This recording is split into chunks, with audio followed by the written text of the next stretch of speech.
This week on the Jock and Nerd podcast, we review Expend4bles 4, plus the writer's strike coming to a close as the WGA and AMPTP agree to a deal. What will be a bigger bomb, The Marvels or Aquaman 2? The creator getting great early reviews, but not expected to make much at the box office. John Woo's first American movie in 20 years gets a release date, and more, all in this edition of the Jock and Nerd Weekly for Monday, September 25th, 2023. This is Norm MacDonald, and you're listening to the, hang on, I got it here. It says, the Jock and Nerd Podcast, known for their series of gay erotica found on Amazon, No? That's not that? Oh. Well, I fucked that up, I guess. Check one. All right. This is for all you fans out there. Let's give it up. We talk it, we nerd it. We funny, disturb it. We talk it, we nerd it. We spoiler alert. Oh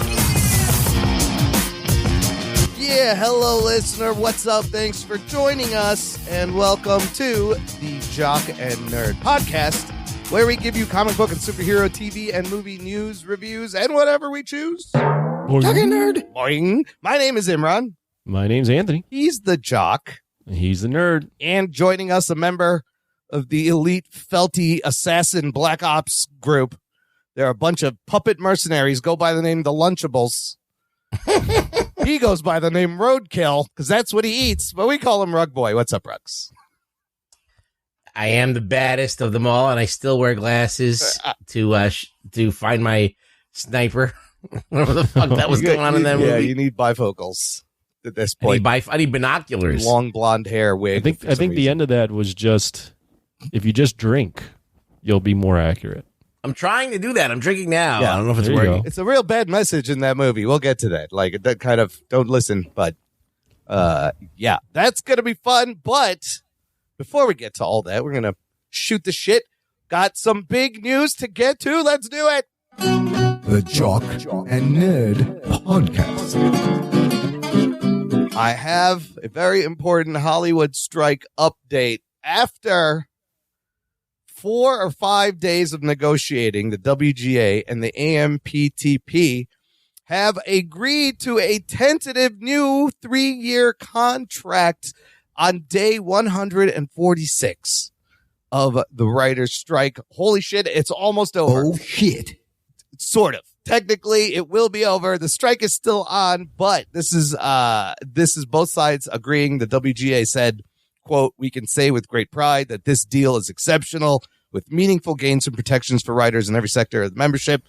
They haven't released what the details are, but I read and I listened to a lot of stuff, and it sounds like they are getting the minimum pay increased. Sounds like they're residuals. They will get residuals, performance-based residuals for streaming, and some protection, broad protections again with AI, but also giving the studios a chance to experiment. These were kind of the big sticky things that they were left, but the CEOs came out over what they were negotiating Wednesday, Thursday, Friday. Like fucking Bob Iger and Ted Sarandos and Zaslav came and met. So when that happened, that meant fucking something was happening. I can't wait to see the details of this.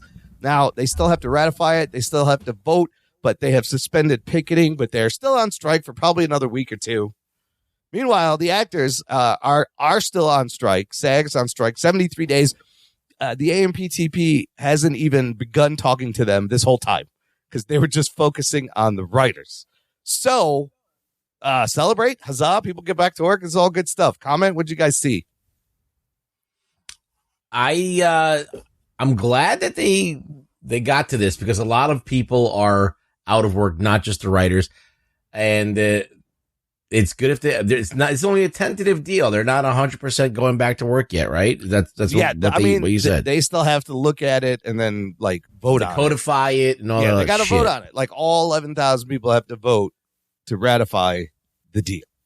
Right. So I'm sure there's still going to be back and forth, but I think they're there's so many people that are depending on them to go back to work that they're probably going to just agree at this point.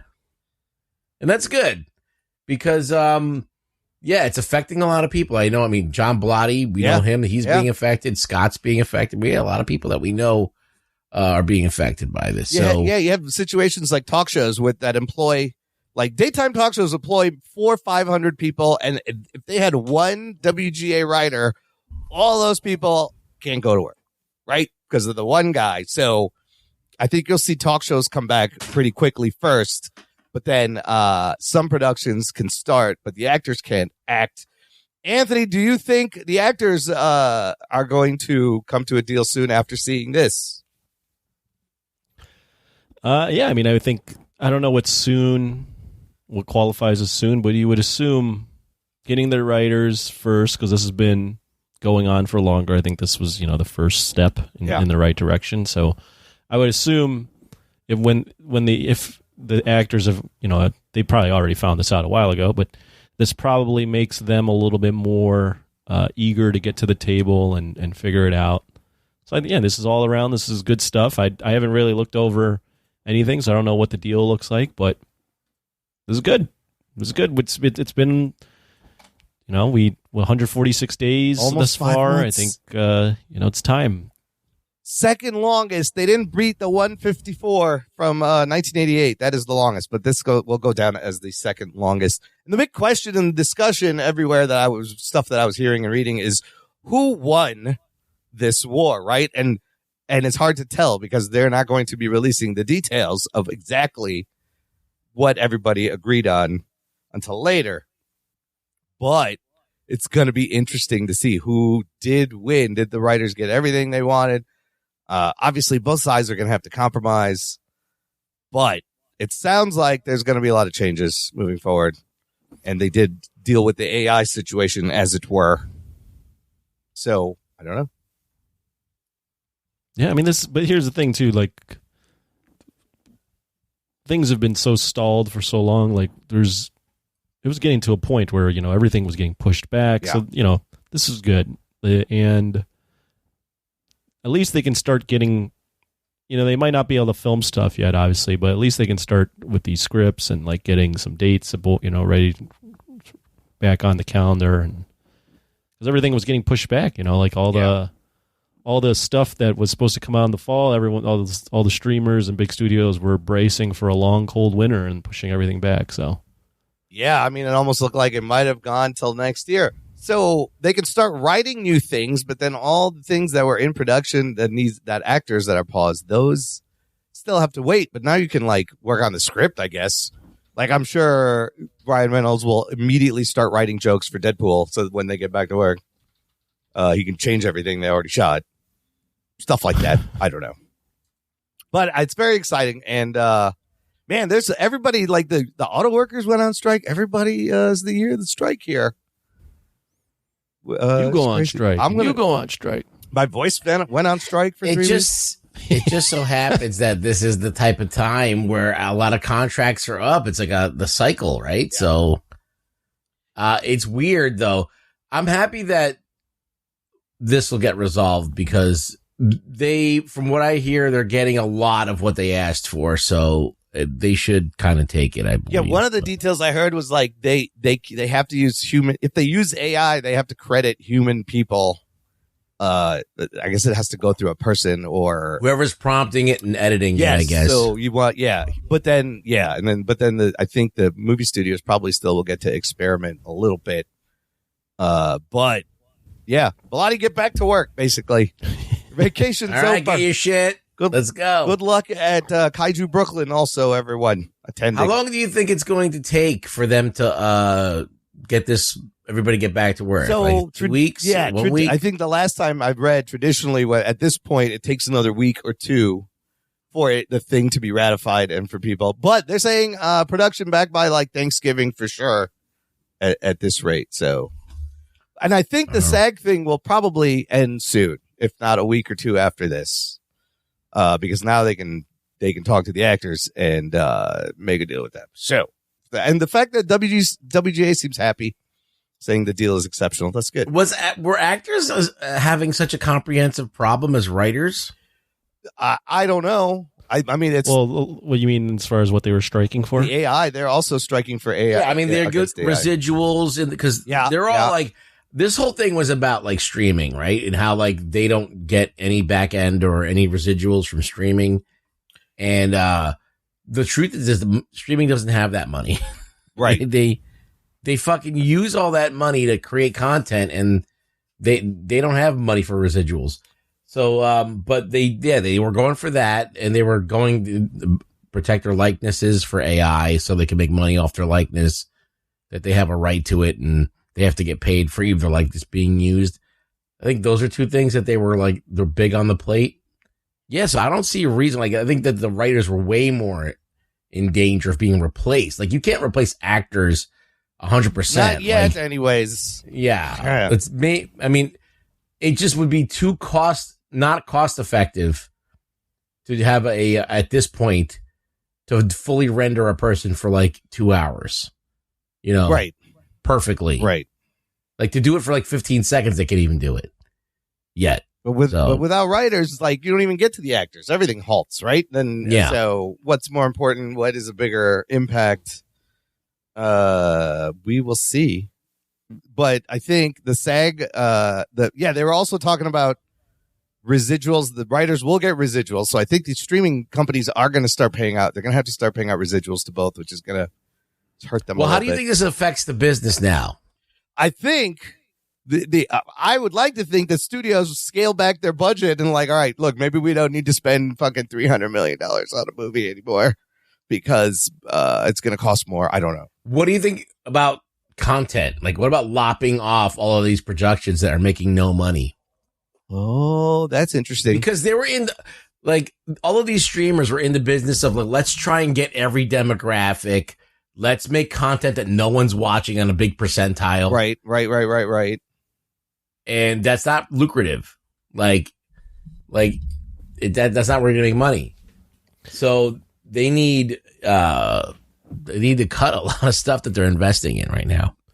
Yeah, I definitely think you're going to see a reorganization of streaming and what that. I mean, you're already seeing a lot of the streamers cut back on the amount of content, as you mentioned, and even their libraries are just cutting back. So I think even Bob Iger said in some recent like financial meeting that they're going to start like redirecting their focus on things. So I mean, it's happening in every country, right? I just read, or every company. I read Starz canceled like 3 shows just today. One of them is that show Heels that Stephen Amell is in. And they just put out a second season. HBO has Winning Time second season drop, and they canceled the show after 2 seasons. They put a lot of money. The show is fantastic, right? Great cast, great production. It was not getting the ratings they were looking for. But if you think about network TV, right? Yeah. Which nobody watches anymore, except for old people. Yeah. I watch The Voice sometimes. Well, you're old. I watch some network TV. Yeah. When a show came out, that week, if it didn't get ratings, they would cancel it. Like, there would be 1 episode into a show and cancel it. 2 episodes. What, on network? No, it used to be. Yeah. They gave it time to develop. Like, no way. Like, look it up. There have been seasons that got canceled like within like 3 or 4 on episodes streaming. In. So there may have been some, but I think of like the early seasons of Seinfeld. That was like not good, but they held on. And it got better in like 2 and 3. But there are cases of the quick cancellation also. More now so than ever. But back then you would milk a show for 9 seasons, even though there's no more ideas and you're recycling fucking plots. They didn't care. Milk that teat. Milk it, and it just gets bad and the show jumps the shark. The shows don't even get a chance to get close to the sharks these days. So there's a list of TV episodes of a TV series that got canceled of 1 episode. Yeah. What's on there? Let me put it into the chat. What's on there? For you. And you can see how many fucking shows got canceled after 1 episode. One of them is the Hasselhoffs, by the way. Oh, that's a shame. I mean, I never heard of any of these It was shows. the Hasselhoff reality show. Yeah, so look at all that. That was a good show. It was like his reality show. Okay. Well, So canceled after 2 episodes. I mean, it's not like super common, but I can imagine like, what about like after a month? Not because like if no advertisers want to put their ads on your show, then you got like a sinking ship. You got nothing. So you have to cancel. They can't make the money back on the show what they're spending. So they're just like, whoops. These streamers are not as good with money, I guess, or with the profit loss thing. You know, they are just throwing things against the wall. No, I mean, it was all about getting subscribers, and the longest time it was just, well, we're growing in subscribers. Look how many subscribers we have. But there wasn't a lot of thought into, well, great, but we're not making any money. It was just, let's get as many subscribers as we can, and it'll raise our stock price, and at some point we'll figure it out. They're just jacking up the price of the service until like it just becomes like to the point where like, I don't want to pay for this anymore. It's not worth the money that I'm paying. It's already not worth the money we're paying for, a lot of it. I think a lot of them are trying to push people to sign up for like their ad tiers because everybody has an ad tier and they're going to make more money. The ad tier is where they're actually making money because people signing up for it, number one. But two, that's where they're able to get the ad money, which is the old school TV model, which was commercials. I think if you can do 2 ad breaks, one in the beginning before you launch the show and one in the middle, and then I think that's the improper amount of ads you can do. That's how like Amazon Freebie works, which is, it's nice. There's ads in the beginning. Hulu has a little too many ads and then one right in the middle. No, when you watch like, I mean, granted, they're free services like Tubi. Right. There's a lot of ad. They have a lot of ad breaks. You can't get through any, like, I Sling. Yeah. Oh my God. That's a pay service. There was ads every fucking minute.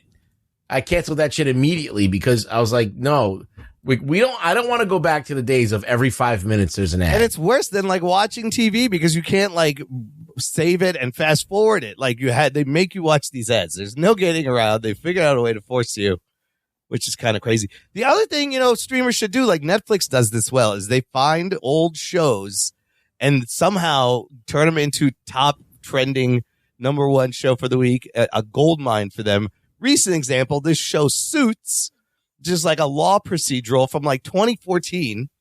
They just put it on there or it'd been on there, and it's like the #1 show on Netflix for a long time. I'm like, what do you think about this? What do you think about this? Let's say they bring the base price down of like, this is going to sound so ridiculous, but whatever. They bring the base price down of the service. So let's say it's $10 a month. Okay. Right. And then you can purchase, if you want, points. Like $5 of points, $10 of points. And you could spend those points on the shows. And like that would pool all the money to those shows. Oh, that's interesting. It sounds annoying, though. But I'm just saying, let's say you don't want Game of Thrones to be canceled and you're spending your points and making sure that show's getting the money. That's interesting. This would like also affect residuals. You'd know how popular the show is. They have the streaming data, but if you could... But they have the data, right. But like they have the data, but like it's not money going directly to the show. If you could just like tip the show to keep it on the air. Because then they're like, they need the data to get the ads. And then they need the ads to get the data to get the money so they can make the show. But this would just cut out the middleman. And you could just fund your show that you like. And so you're spending the money anyway. You're spending $20 a month anyway, but at least some of that money is being directly put into the pockets of that show. So if there's 1 million people every month putting, their points, I could put all 10 of my points into that show if I love that show enough. Yeah.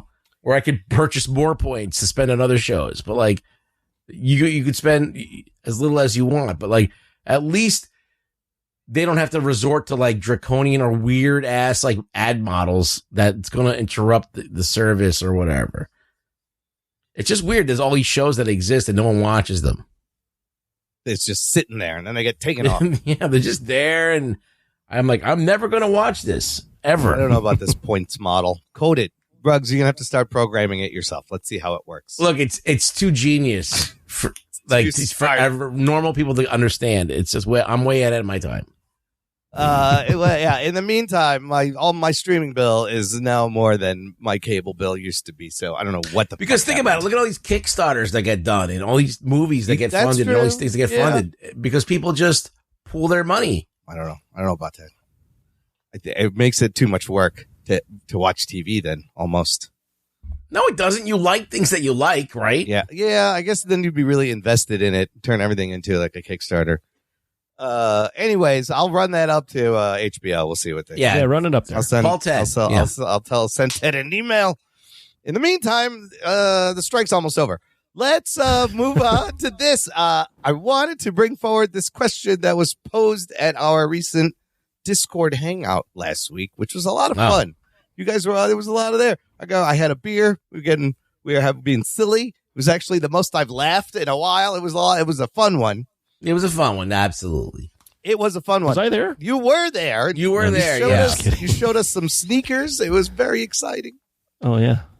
We talked about a bunch me. of things, the etymology of clothing items and stuff. Anyways, We also talked about if you lived forever as a man, your Yes. balls would just continue to sag. yeah. Well, Yeah, it was about giant balls. Yeah. That's what I'm pointing out. that was the deal. If you could be immortal, but you have giant balls, would you take that deal? It's a deeper topic than you think. Let me tell you, listener. We really got into really it. got by the in the way. weeds with that yeah, one, we so really explored every That's the aspect kind of of it. fun stuff we do on these Discord hangouts. But also on the hangout, I think it was Daryl who asked this question. I thought it was really good. He goes, what will be a bigger bomb? The Marvels coming out in November or Aquaman and the Lost Kingdom coming out in December? And I was like, oh, that's a really good question for a lot of different reasons. There's some parallels, right? Both of these are sequels to movies that made over $1 billion and are not looking to be that hot as a follow-up. And while Aquaman is the end of like the DCEU, you have in the Marvels 3 strong female leads, different persuasions. You got a white woman, a black woman, a Muslim Pakistani teenager. We're going to see how that plays out, and it's a short movie. But I wanted to see what you guys think. There was a really great article from Vanity Fair with Nia DaCosta, who is directing the Marvels. She was 30 when she got the job. She is Marvel's youngest director ever, and the first black woman to make one of their movies. And I think also the first black woman to have a movie with this big of a budget directing. Okay. So a lot of firsts, and the article's great. She talked to Taika Waititi and James Gunn and Ryan Coogler for advice. And Ryan Coogler was just like, be yourself. It's the best advice I can give you. But the question remains, what's going to bomb bigger? And here's another thing that throws a wrinkle into this question. In that Vanity Fair article, the budget was reportedly $130 million is what they said in that article. But Forbes dug into some stuff and discovered that they actually spent $270 million on the Marvels. UK gave them a $55 million tax credit that brought the actual budget down to $219, but they spent $270, not $130.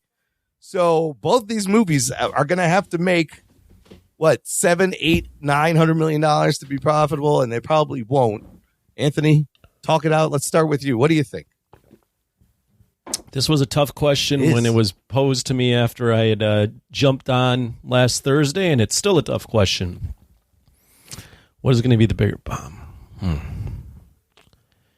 Marvel's is 140, but you're saying 270. What's Aquaman's budget? Aquaman, I don't know. That's probably like $200 million. At least. Yeah. They're probably similar. Yeah. Probably roughly similar budget. Oh, man. $205 million currently. Remember, Aquaman had tons of reshoots, and Ben Affleck was supposed to be in it, and they don't know where it was going. James Wan said he didn't even know if it was coming out before or after the Flash. Like, he didn't know what the fuck was going on. Okay. I got it. I got it. Okay, I got it. If you look at the 2 trailers, Yes. Aquaman looks like the more fun movie. Marvel's looks goofy and fun and wacky, as Nia DaCosta says. Yeah. It's a wacky movie. We haven't seen one of those from Marvel in a long time, a wacky movie. If you're just comparing the 2 trailers, Aquaman looks more wild, fun. They really downplayed Amber Heard.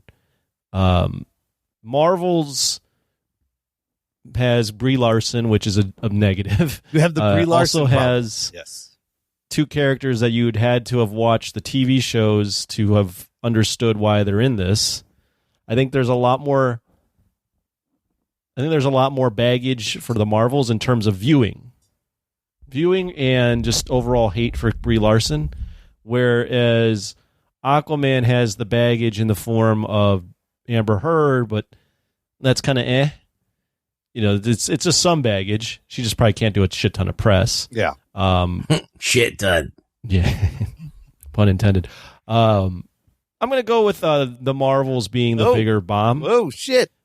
But if someone made a strong argument the other way, I'd probably flip my vote. I don't know what to expect.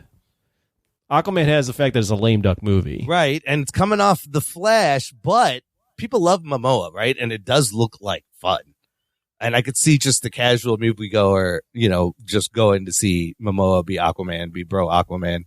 The Marvels maybe does have more of an uphill battle. We're coming off of Guardians. Was that the last Marvel movie? Yeah. And Secret Invasion, which was not great. No, Secret And Invasion. you're picking up with Nick Fury right after that. Ruggs, which way? What do you think? It's a toss of a coin, Imran. It might be, yes. It is, but let's see. Let's do the comparative math here. Jason Momoa smiles. Brie Larson smiling. I saw her. There's a little smiling going on. What else is going on? Amber Heard. I don't think it's a deterrent for me. As someone who You're actually kind of turned on by it. Yeah, I poop on the bed all the time. It's not a big deal for me. We said it before, like the Ezra Miller thing was way worse than the Amber Heard thing. This dude was like, this dude was like fucking doing crazy shit. But that movie bombed. That movie also did not work. Right. So I think it'll probably do similar numbers as The Flash, to be honest with you. Maybe a little bit better, but not much. Well, how much does the Marvels make and it's happy? Like, are we looking at like Ant-Man numbers or Guardians numbers for the Marvels? I don't even think it gets close to Ant-Man numbers. Oh, shit. I think that, even if it doesn't work out, I think that DaCosta, the director, will get to do a Ben and Jerry's ice cream flavor like I gave it to Vernay. They did. She did. Oh, no, Ava did. Right. I've had that. It's actually pretty good. The consolation prize for not doing a great movie. You get to do a Ben and Jerry's flavor. Isn't that fucking wacky? That's what's happening. I love all the limited edition Ben and Jerry's flavors. It's always exciting. But I'm like, ooh. Well, your movie bombed, but here's this flavor. Ben Affleck Buttercup. Let me try that. No, you should just do that. If your movie bombs, you just come up with a Ben and Jerry's flavor. Check out this sneaker made by collaborating with Ben and Jerry's. Wait, Ben and Jerry's made a sneaker? Check it out. Oh, let's see. It's called Chunky Dunky. Ben and Jerry's Chunky Dunky. What? Okay, so it's got cow patterns and some blue and some and mountains. Oh, I see. Oh, it's like Oregon mountains and cow patterns. Would you buy that, Anthony? It's $1,800. It's a little pricey. What the fuck? It might be out of my price range. $1,850 for fucking Ben and Jerry sneakers. What is happening here? It was a rare release. They're called the Chunky Dunkies. Would you wear these Chunky Dunkies? If I could get my hands on them, I would probably rock. If that shoe was made out of, you'd have to wear them in Vermont. Green sole. If it was made out of cake and ice cream, I would eat it. Absolutely. It looks delicious. Ben and Jerry's. It comes into like a giant package with it looks like a giant ice cream. No way. Yeah. Oh, that's cute. Oh, it comes in a big Ben and Jerry's tub. Yep. Okay, man, they really are just Nike's just making shoes for anybody. Huh? Yeah, right when you started talking about the Ben and Jerry's thing, I was like, "Oh, these guys! I got to show them the sneaker." That's funny. We went from directors to ice creams based on sneakers based on ice creams. Personally, so what is your answer, Ruggs? I don't think you gave us an answer. Oh, you said it's a coin toss.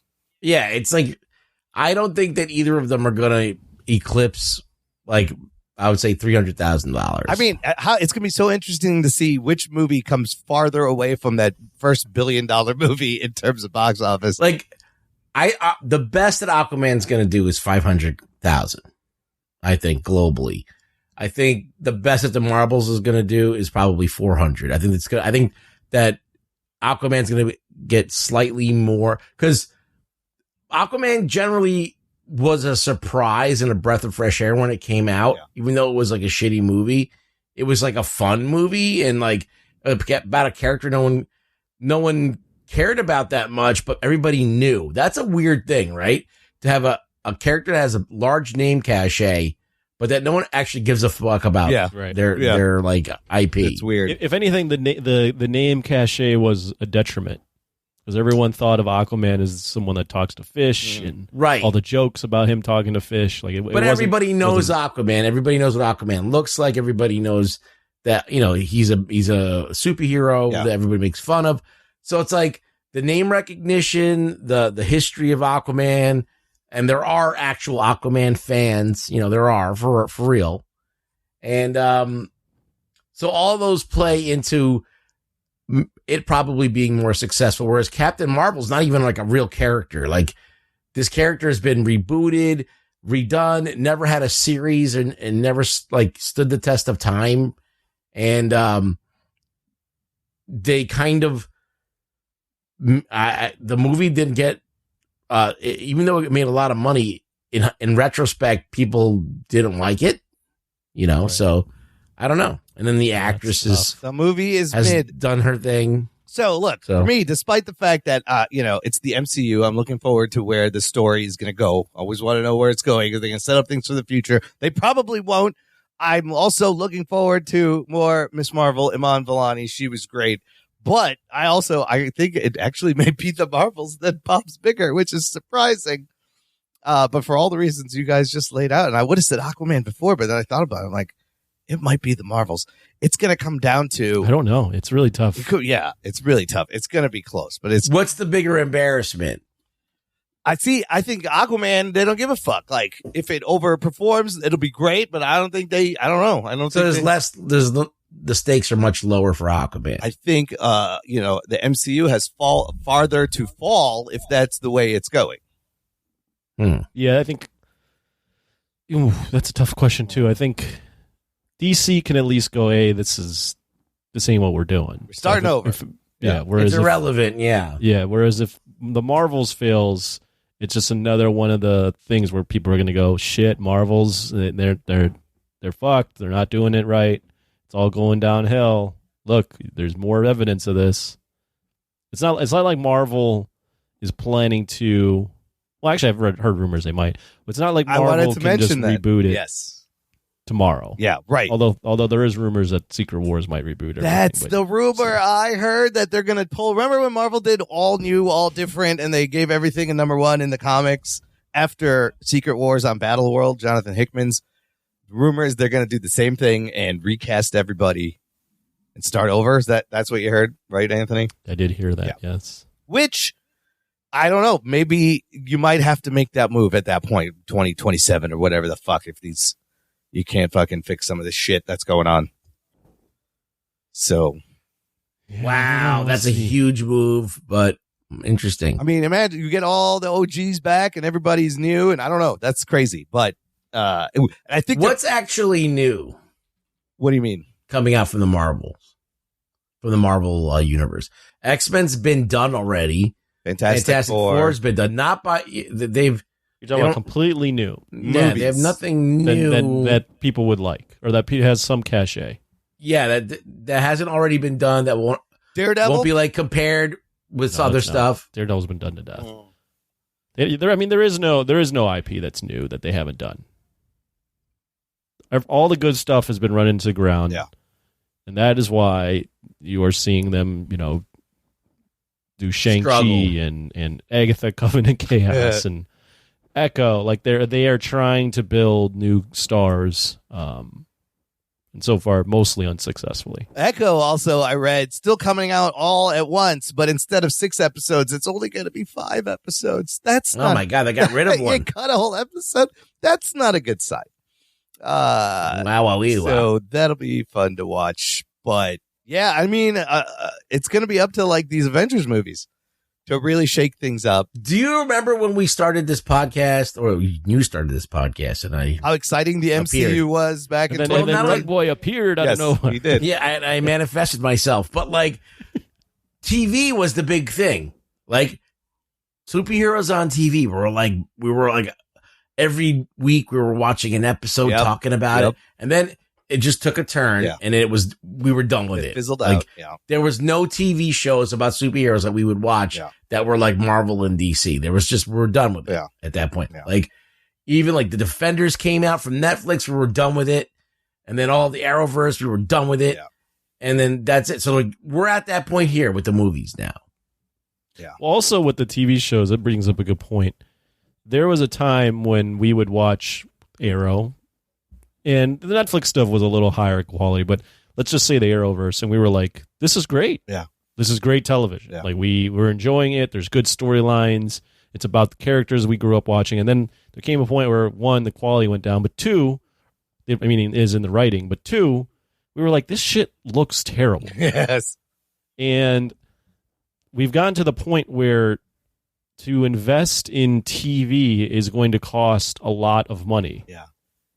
And it's not, the juice isn't worth the squeeze. I mean, they invested $200 million into Secret Wars. Every series they've done. Do well. Yeah. And people aren't going to, we aren't going to accept it going backwards. We're not, I mean, there's very rare thing. The only thing that's doing well is that Superman show, but there's not a lot of fans that are going to watch a show that looks like Arrow these days and go, yeah, that's quality. Yeah. Like no one, and so nobody even watched Tittins. right. Yeah. So we're at a point where it's just the bar is so high in terms of just even it looking okay. The amount of money that they need to It's spend, not sustainable. It's not worth it. Yeah, it's not going to be sustainable. So either you got to cut everything back and make smaller budgets work, or reset. I don't know. The TV stuff was at the time I thought it was a good idea. Now in retrospect, it was just not the right move. But that gave birth to like the Disney Plus shows, Marvel shows. No, what I'm saying that's what I'm saying for Marvel. When they started doing the Disney Plus stuff, I was like, this is great. I was on board. I was like, we can watch Marvel shit every week and it'll look like the movies. It's awesome. And then what we realized is one, they can't do TV shows, and two, it's just not sustainable. It was just too much too, like all at once. Too much, too spread too thin. And they did not use the episodic nature of television shows. I feel like Apple and Amazon are doing the right amount of content. Yeah. Because they put out shows, but they're not putting out 1,000 shows. Right. Like Netflix. They're just putting out like maybe like 10. Yeah. And then, you can dip around and use their movie service and whatever. And then it's worth the money that you're paying, I guess. And, like with Netflix and a lot of these services, they're just generating so much stuff, especially Disney. They're generating stuff that it's below par at this point. Well, the only problem though with that statement for Amazon is a lot of people hate it. Fucking Rings of Power. Well, and then was the most money spent ever. Citadel was a bomb. They've had a couple of big bombs. Apple does a better job at curating and being more like an HBO. Oh, Apple has better content. Yeah. But I'm just talking about the amount of content They don't have, that you have to make to sustain a channel. Like Amazon's got The Boys. But Apple, Apple, both of those companies can afford to do that because it's not their main product. I mean, Apple makes fucking right. Well, yeah, Amazon looks day. at it as an added feature for being a Prime member. Yeah. Apple, I don't know what Apple's philosophy is on streaming. I know they're not the highest. They don't have the most subscribers at all. Like they're not even close. I don't really know what Apple's. They don't have a library, right? But when they put out a show, it's generally really good, and they don't put them out a lot, and it's like still $5 or free if you buy a fucking Apple product. But they probably don't give a shit. They make $1 billion a day on iPhones. And they're like, whatever, do whatever you want. The thing about Apple too is they've almost become the HBO of streaming because they're doing the best content. Yeah, like the most curated, the best in terms of content. And that's funny. Meanwhile, Max has just diluted the HBO of streaming, the actual HBO of streaming, with fucking Chip and Joanna Gaines shows and all these other fucking Discovery shows all mixed in over there. But I don't know. They still got good stuff. Anyways, let's. You want to know? So you want to know just real quick the amount of subscribers? Yes. A lot of these places have. I don't have Apple's. Okay. Netflix is at 238 total. Oof. Disney declined about 11.7, so they're at 146. That's still pretty crazy. Total. Hulu is at 44 million. Peacock, the cock, 24 million. Max, 95.8. Oh. Paramount, 61 million. Wow. And then if you care, Tubi's at 74 million. But I think they're free, Tubi's free, yeah. Yeah. Paramount Plus has more than I thought. AMC Networks is 11 million. And then I don't have Apple. And Amazon, like, how do you know how many people? But that's all tied with. That's Amazon Prime. though. You can't measure Amazon because everyone's buying Prime. Yeah, and they just get it, and a lot of people don't even just know. Get it. Don't know they have it. So Right. yeah, we'll see. Apple's probably like 20 million or less. They probably give it away for free though. Like if you get your first, I've bought. When I first got my iPhone, or when I first had when Apple first came out, if you had an iPhone, they gave you a year, and then I bought a new iPhone, give then you another year. Yeah, I mean they're literally giving it away. So clearly they don't care about the subscribers. There's just it's an add-on. Does the cock being the lowest surprise any of you guys? No, it's pretty good though. They have some good stuff and some good channels, and it's if you miss something on like NBC, it's usually streaming there right away afterwards. But that is another case where a lot of people, like Comcast was bundling it. A lot of people may not know that they actually have it, and then they have weird tiers and pricing. Yeah, they just went so they were up 2 million from Q1. They raised the price of their premium plan with ads to $5.99, and their premium and their price for premium plus no ads is $11.99. Oh, it's at 11. Jeez. I'm just noticing that there's a lot of the same stuff on a lot of these things. A lot of the stuff that Hulu has, Prime has, a lot of the stuff that Max has, Prime has, like they cross over a lot. Like all of the DC superhero movies are on Prime now. Oh, I think the cock has all the Expendable movies. One of them has all the Expendables. One of them has all the Equalizers. I can't remember which. All the Mission Impossibles are on Paramount. Paramount Plus. Well, the cock was heavily. They got WWE. Oh yeah, but they were heavily invested in the Olympics. Oh right, when it first came out. They wanted to launch COVID there. hit. Yeah, they fucked up their whole fucking launch. So that fucked up their launch plan in 2020. But they have, similar to how if you're a Star Wars fan, you're gonna get Disney Plus. The Paramount Plus has all the Star Trek stuff. So if you're a Trekkie, you're definitely subscribing. And there's some good fucking shows that even I got into now in the Star Trek world. But that's all on Paramount Plus. So there's built-in things for everything. There's a lot of subscribing going on. Let's talk about what we're going to talk about next week. That movie, The Creator, comes out this week. Finally, I'm very excited. First, I think his name is Tyler. Tyler, the Creator, is an amazing rapper. I didn't know that. I know that reference.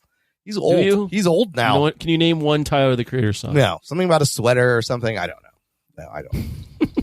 But I know I've heard of Tyler, the Creator early on.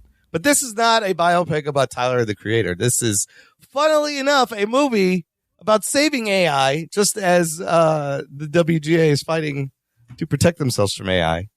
John David Washington will be saving some AI. First, reactions are out on social media, and they're crazily good, like astoundingly good. Not only saying this is the best sci-fi movie, saying this is the best movie of the year. It's emotional, and it's a masterful piece of sci-fi being compared to like Terminator and The Matrix and Blade Runner. The problem is, I don't know how well it's going to do in the box office. It is a original sci-fi story, which is exciting these days. It is currently, remember, the movie only was made for $80 million. So it looks like it's made for a lot more, $80 million. Currently projected to make somewhere between $15 and $24 million. Opening weekend. And they think it's going to finish domestically in the range of 40 to 85 million, which is like, that's just 5 million over what it costs. What day does it come out? This Thursday. All right. I'm going on AMC right now. buy some tickets. I think partly the marketing is. I want to see if anyone has bought tickets. I bought tickets. Anthony, you bought tickets. When I bought tickets, it was fucking wide open. What about you, Ian? Yeah, I didn't buy them. So. Oh, okay. No, there was maybe one other seat sold, I think, when I purchased these tickets for Thursday. Okay, so I'm looking at the creator early access. So that's 7:00 on Wednesday. Yeah. And at this point, Wednesday? No, it should be Thursday. 7:00 Thursday. Well, this one says Wednesday. There's a screen. That's like a special screening. You have to check Thursday night. All right, so special screening, it's about 20% full. Okay. Let me check. But I mean, you got Thursday? to check like the Thursday and Friday seating charts. This is what I think. This movie is going to need very good word of mouth to get some legs, because we talked about the trailers, and the marketing isn't really done a good job of telling you why you should care about this movie. The last trailer was great, but the first one is just, you see things that are derivative of so many things. Do you think people just pass it by? Anthony, do you think the marketing has helped this movie at this point? See, the marketing has made me want to watch the movie. Okay. Yeah, the last trailer maybe it's because all of us talk about it, and that helps. So I'm a little biased, but yeah, I thought the trailer was great. I think maybe what's hurting it is, one, like, this is a weird time, like late September, early September October. is a horrible time. Movies, unless it's a horror movie. This is a horrible time to release a movie. Yes, that's correct. I don't think that people are really thinking about movies all that much. That's a good point. So I think that, plus, it's not a brand anyone knows. Yeah. Original IP. What's the probability of it being a sleeper? Like, I hope people so. go to see it, and everybody's talking about it, and then the following week, people go see it. I hope that's what happens. I think that's what's going to happen. I hope so. I think it also. We don't even know if it's good, but we've heard it's good. The Rotten Tomatoes isn't out. I don't think the review embargo is lifted, but these early reactions got me very excited. It's opening against Paw Patrol and Saw 10, I think. I have no interest in either of those movies. Saw Patrol. It's a clear winner for me. The Saw Patrol thing was a whole thing.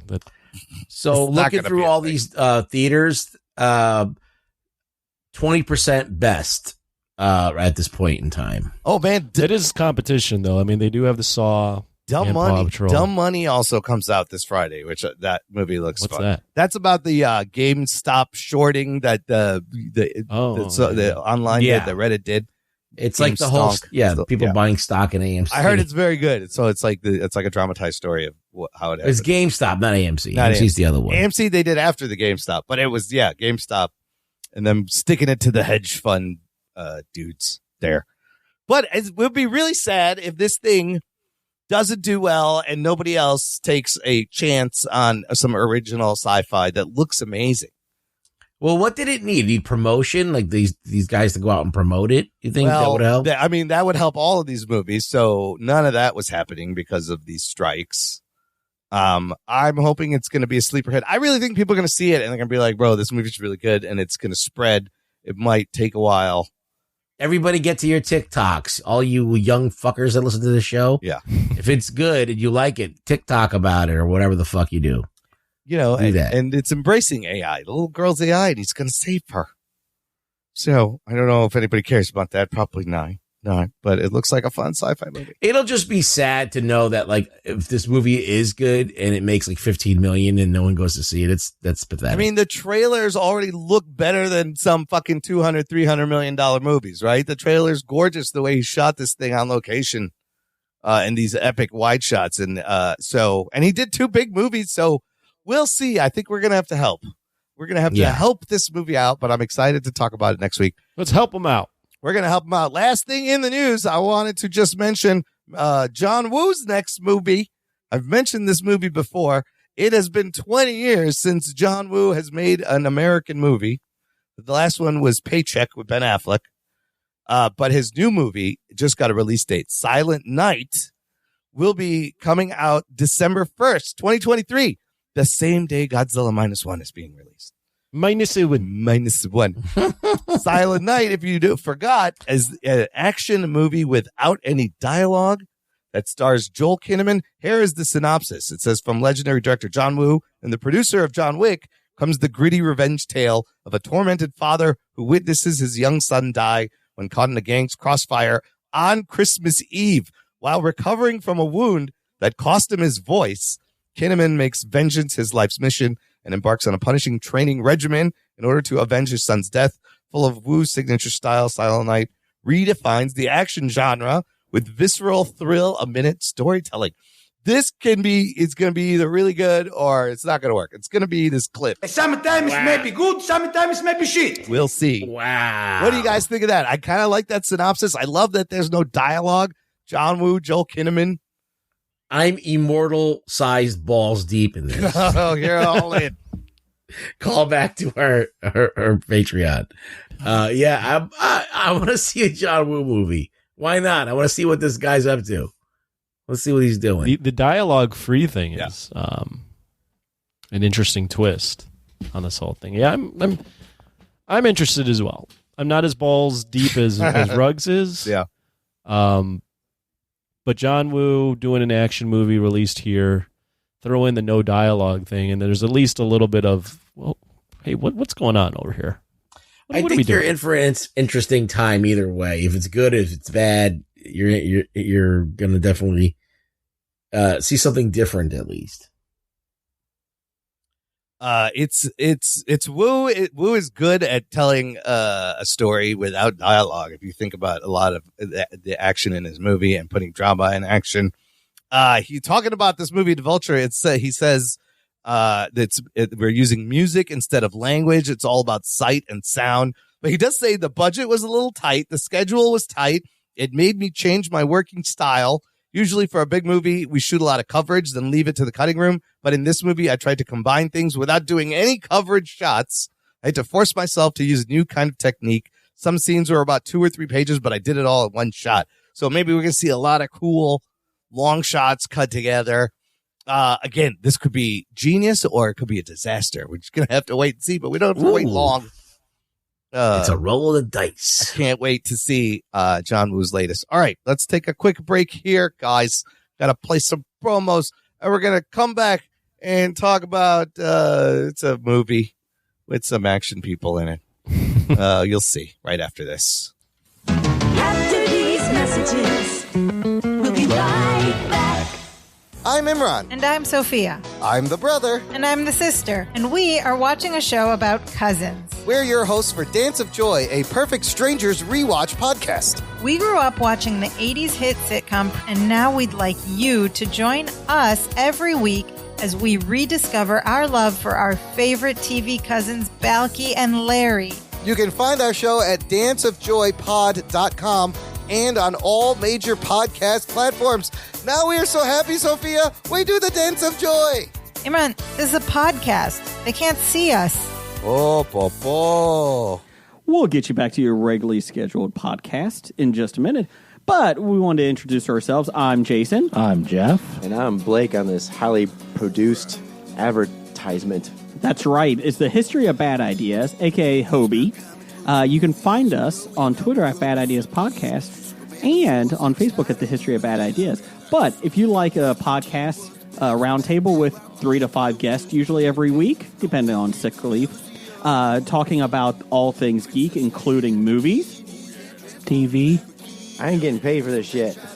Blake bitching about something and ranting, and comic books and anything else that we can think of. We have a top 5 list every week, along with a box office news, and somehow we have listeners, so they send us some feedback we answer every week. You can find us on iTunes, Stitcher, Facebook, Spotify, and any good podcast app, because if you can't find us on that podcast app, it's not a good podcast app. Damn straight. Roger says goodbye. Goodbye. Jock and Nerd. Listener, if you've been enjoying this show, it is a great time to give back to all the entertainment and join our Jock and Nerd Patreon fan club. Jock and Nerd. Just visit jockandnerd.com/Patreon and you could pick any tier you want to jump on to contribute, to donate, and you get benefits like an exclusive RSS feed where the shows come out early. There's bonus content, instant reactions, bonus shows. You can hang out with us on our monthly Discord. Like I said, we just had one. It was so much fun. We'd love to have you there. The next one will be Thursday, October 19th, 8 p.m. Central Time in the Americas. And there's a tier where you can pick any movie you want for us to watch and review. There's a tier where you get an exclusive t-shirt. Lots of fun stuff over there. We appreciate everyone's support. It literally keeps the show coming out every week. Your support. You guys are producers, in essence, of the show. So if you want to become a producer, join Patreon. Link in the episode description. Okay, let's get to this week's movie review.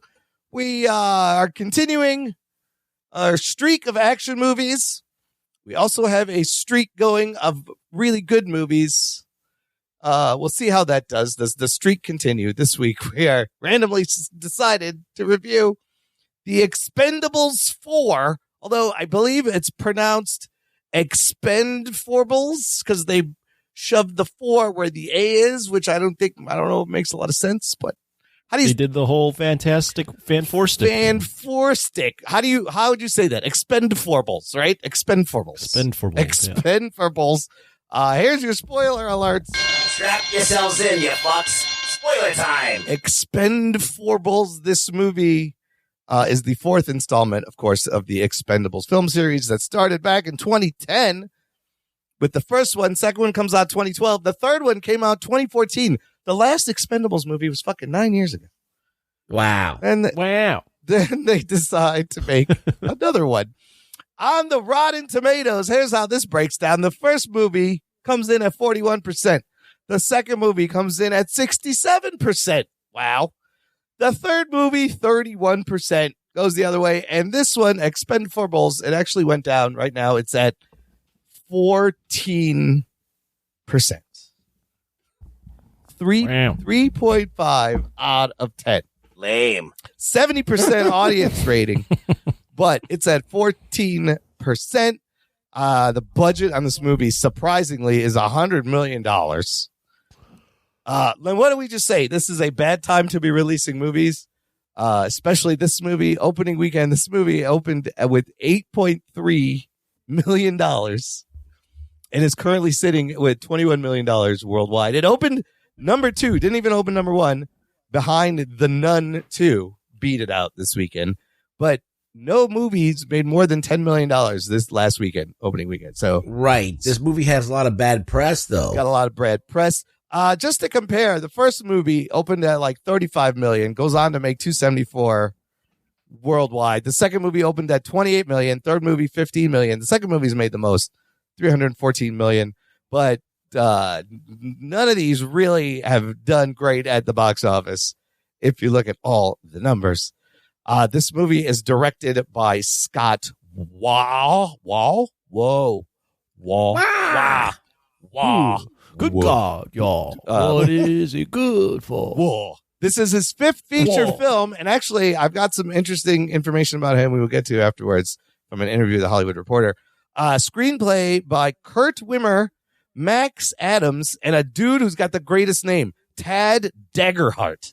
That sounds like a fucking action hero right there. 80s action hero. I'm Tad Daggerhart. I will save you. I'm a Tad Daggerhart. I'm just not a full Daggerhart. Just a tad. Just a little Daggerhart. Just a tad, yeah. Now, if you know this franchise, you know the list of action stars from the 80s and 90s that have graced the Expendables team. You have Jason Statham. I'm just going to read a list of names. All these people have been in Expendable movies. Sylvester Stallone, Arnold Schwarzenegger, Dolph Lundgren, Terry Crews, Jet Li, Randy Couture, Bruce Willis, Mel Gibson, Antonio Banderas, Wesley Snipes, Mickey Rourke, Chuck Norris, Liam Hemsworth, Jean-Claude Van Damme. Harrison Ford is in one of the movies. Just like you should have led with Jean-Claude Van Damme. I don't know what took you so long. Sorry, it shouldn't be at the end. Jean-Claude. Did you mention Ronda Rousey? Ronda Rousey is another one. Stone Cold Steve Austin. Just a crazy list of people. Except for this one, a lot of those people decided smartly to distance themselves. Returning in this one is only Jason Statham, Sylvester Stallone, Dolph Lundgren, and Randy Couture from the original cast. Added to this cast, you have 50 Cent, Curtis Jackson, Megan Fox, Tony Jaa, Iko Uwais, Jacob Escipio, Levi Tran, and Andy Garcia joining the cast this time around. Also, this time, this movie returns to an R rating. I guess the last one was PG-13. That didn't work out so well for them. But it is a nice brief runtime at like an hour 40. It's not a super long movie. And maybe hour 40, it's still a little long. Anyways, Anthony, give me your history with the Expend4bles movies. Oh, it's brief. I've only seen part 2. Okay. So I'm on this streak now of just watching the evens for the Expend4bles and ignoring the odds. So yeah, that's my history. I've just seen part 2. Okay. Haven't seen any of the other ones. I have seen all these actors and actresses in other things. Plenty of other things. Yeah. Just haven't watched them too much in the Expend4bles. No, and it's kind of crazy. There's a movie with like Stallone, Arnold, and Bruce Willis. Like, when the fuck are you ever going to see those guys together on the screen? Ruggs, you've seen the first 3? I've seen them all. Okay, I've seen like the beginning of the first one, parts of the second one. I watched a bunch of like recap videos. That's about it. But before, oh my god, yeah, I was like, I don't know if I don't have time. I need to go see this. So I kind of went in just cold. Before we get to that, Anthony, what happens in Expend4bles? In Expend4bles, the team is tasked with getting some nukes or detonators before they cause an international incident in Libya. And while they are on the mission, one of the founding members of the Expend4bles passes away. Oh. And now the team is in disarray. And they have to reunite somehow to stop the terrorists with the detonators while also avenging their lost friend. Yeah, there's the old steal some detonators to start World War III plot. Sounds familiar. Also a mole. There's a mole storyline. You got to have a mole every time. Gotta have a good mole. Got to have a good mole. So, Anthony, after this hour 43 minutes of the Expend4bles, what'd you think? We were on a streak of good movies in the theater. Yes, we were. Not only that, but I think we've seen a little bit of a nice action movie resurgence this year. You know, we've seen John Wick 4, and we've seen Mission Impossible. Oh, yeah. You know, well, not Fast X, but we've seen Extraction, and we've seen maybe the Equalizer. Equalizer 3, and you know, and other things. Maybe not. Maybe those are the only things. But we've seen some good things. Both of those streaks are now over. The streak is over. The streak is over. Oh, shit. This movie is complete garbage. It's made even worse by the fact that it's $100 million. I don't know where the $100 million was spent. Yeah, surprising. Reading the stats for the previous Expend4bles movies, I don't even know why this was greenlit and made, let alone for $100 million budget. And I'm confident that I've only seen, this is the second of the 4. I definitely think this is the worst one. I'm very confident to tell you that this is the worst one. It has to be. Can't be any worse than this. It looks like it's a movie that was direct to sci-fi, direct to TV. Yeah. Looks like something Frank Grillo would be in. No, it's worse than something Frank Grillo. Come on. It's just, it's completely awful. There's very little redeeming in this movie. It has the actors and actresses, or actors mostly, that have done things in the past. It doesn't really utilize them. Maybe they're too old. Maybe the director doesn't know how to utilize them or shoot the action well. But there's really not much to like in this movie. I was completely bored. It's a movie that only has, I think, it really only has 2 acts. I don't really even know if you can name a third act in the movie. Yeah, that's a good point. Yeah, I mean, you've seen all these people in better movies, and it's. I would say it's disappointing, but I didn't have high expectations. There's a way to do this movie and make it entertaining and fun, and do it right, and they completely dropped the ball. This wasn't it. It's the worst cast of Expend4bles they've had too. So there you go. Ruggs, what were your expectations going in? What did you think? What happened here? Well, there's been 3 of these movies, and they're all kind of the first two were the best because they kind of, the third one's not too bad either, but like the first two was like they were getting all the 80s guys back and getting them into like a vehicle for them to shine once more. Like a and diamond. be like, hey, remember me when I used to kick ass? And they were a little bit more spry. They were in their 60s and shit, so it wasn't that unfathomable. And they've since, like every movie, they've lost more and more people, tried to bring in new blood. And even the third one is actually way better than this one because the third movie has Antonio Banderas and Wesley Snipes in it. And Mel Gibson. And Mel Gibson. Yeah. And Mel Gibson's a great villain. And he's chewing up scenery.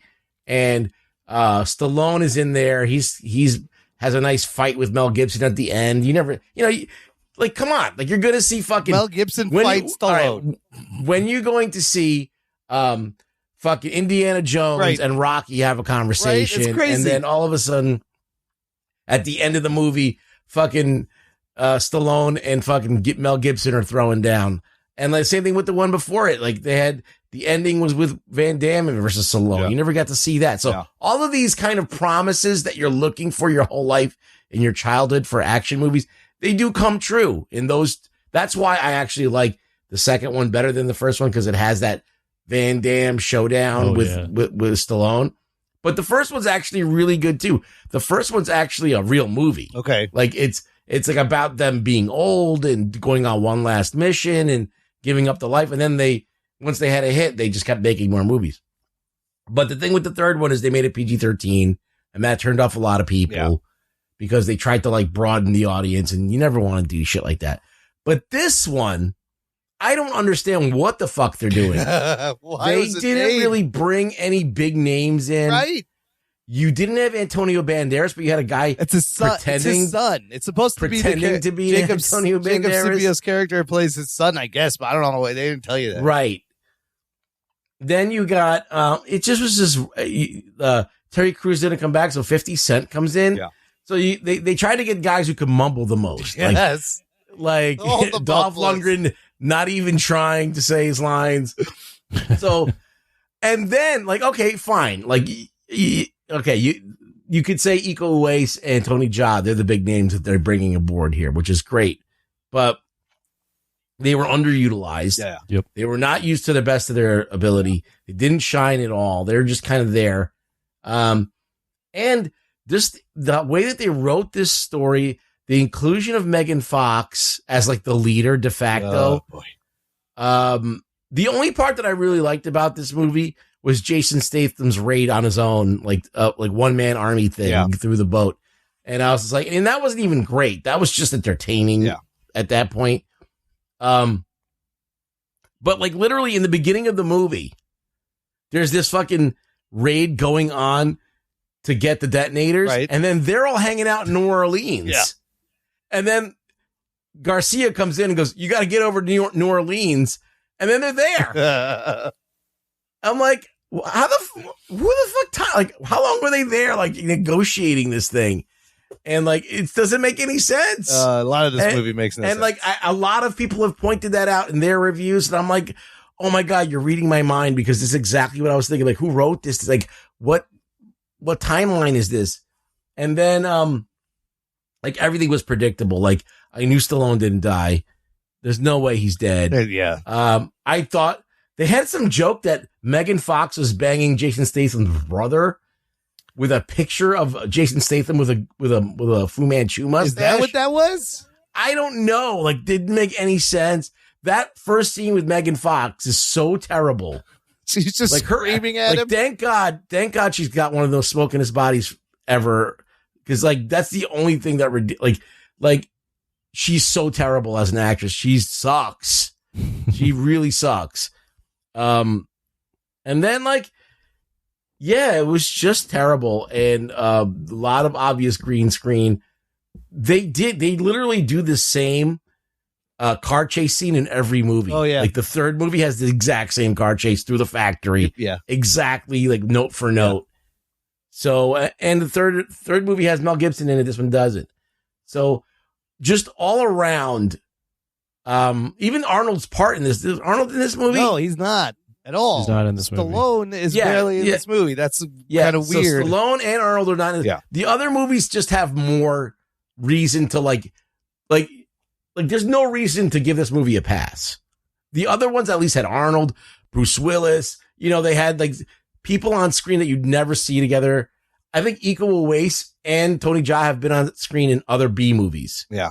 So that's not even new. So, like, you're not getting anything that's worth the price of admission.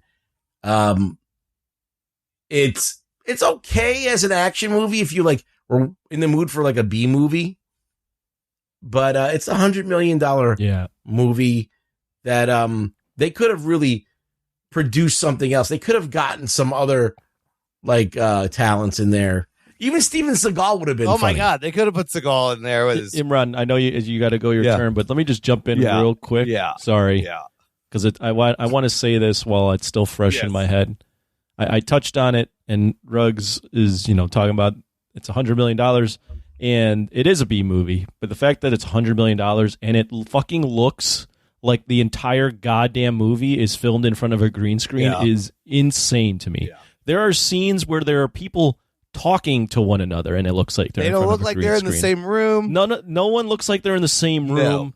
The shots where they're doing the chase scenes and they're on the turrets, the gun turrets are like insanely bad. You could, for $100 million movie. They didn't film anything. It looks like on location. No, the boat. They didn't film anything. Was all blue screen background. Anything. I mean, there are scenes where literally there are like the opening scene where Stallone goes to Statham's apartment and opens the door. Yeah. None of that looks real. Yeah, the background. It's a fucking house. I know, the background looks really bad. None of that looks real. I love it's insane. The car chase scene, you can clearly see like the line of the green screen and like nobody's hair is moving. There's no wind. It just cuts to the close-up. I mean, how does it look like that? With $100 million? Who got all that money? Stallone took all the fucking money? The rumors I've seen on the internet, everyone's like, was money being laundered? Like, what's going on? Maybe this wasn't even for a movie. It was just a money laundering operation. And they're like, we got to put something out. All right. What do you think this movie should have cost?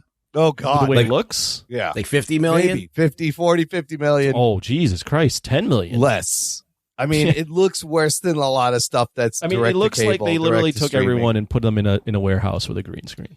So, look, I'm watching this movie and, there's jokes attempting to be made. There's stuff blowing up. There's really bad fire and there's a lot of splattery heads, and I'm just fucking bored. I'm literally I'm like, how can this be boring? None of the jokes are funny. The Randy Couture cannot fucking act. Why? 50 Cent, Megan Fox is horrible. It's horrible performances given to horrible dialogue. I mean, 50 Cent at one point he goes, "Snitches get stitches." Like nobody's ever said that before, and he just came up with the fucking thing. He sounds like he's asleep. All of them sound like they're just cashing a pay. What does Andy Garcia do? Andy Garcia has been in some really good movies. The fuck is he doing in this? He's collecting a paycheck. That's what he's doing. That's why it cost $100 million. Not because that's the reason why it cost so much. Everybody was getting paid. Like, I think that if you look at what everyone got paid, the lion's share of the money went to that, and then the rest of it went to the movie. I mean, it's surprising that they did this 9 years later. Nobody's asking for this. They scaled the whole thing down. Don't even worry about the premise of like adding more people or having these people together. And honestly, I did get kind of geek boner seeing Iko Uwais and Tony Jaa. It was fun seeing Iko Uwais play a bad guy, kind of.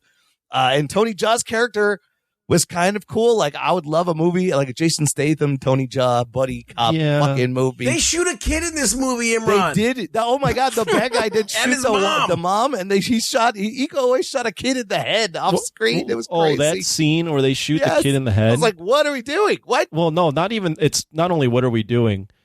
You look at it, and the dad is going, "Oh my God, like please don't!" And they bring up the dead mom, and she's like, bullet in the head, and you're like, oh, this should be like a really tense scene, and you cut to the kid and he looks like he's standing in line to piss. Yeah, that kid, like he's not even acting. I could not stop looking at that expression on his face. I'm like, what? This kid looks bored. What is he doing? Is that even a real kid? How do you make $100 million movie? You take that, you run that take, and the director goes, "That's fine. Yep, we got it. That's good. We got that. Moving on. We nailed that one." The kid is like, how do you do that? Not reacting to anything, or like this isn't what the fuck? That's not. This isn't real.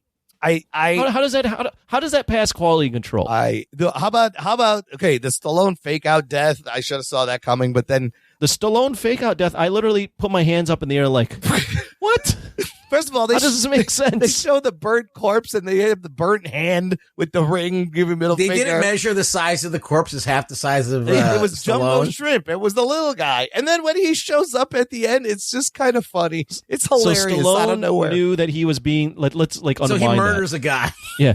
Stallone knew that he was being double crossed, so he brings this unsuspecting dude that just took his ring, right? Didn't really like need to die, and he knew that they were going to be ambushed, and he knew that this would be the reason that would get Ocelot, Andy Garcia, to expose himself, and then he just knew where in the middle of the ocean this guy would be to save Statham. Like, what? It's so convoluted. Yeah, so he had to die so records could be unsealed so they could find the clues.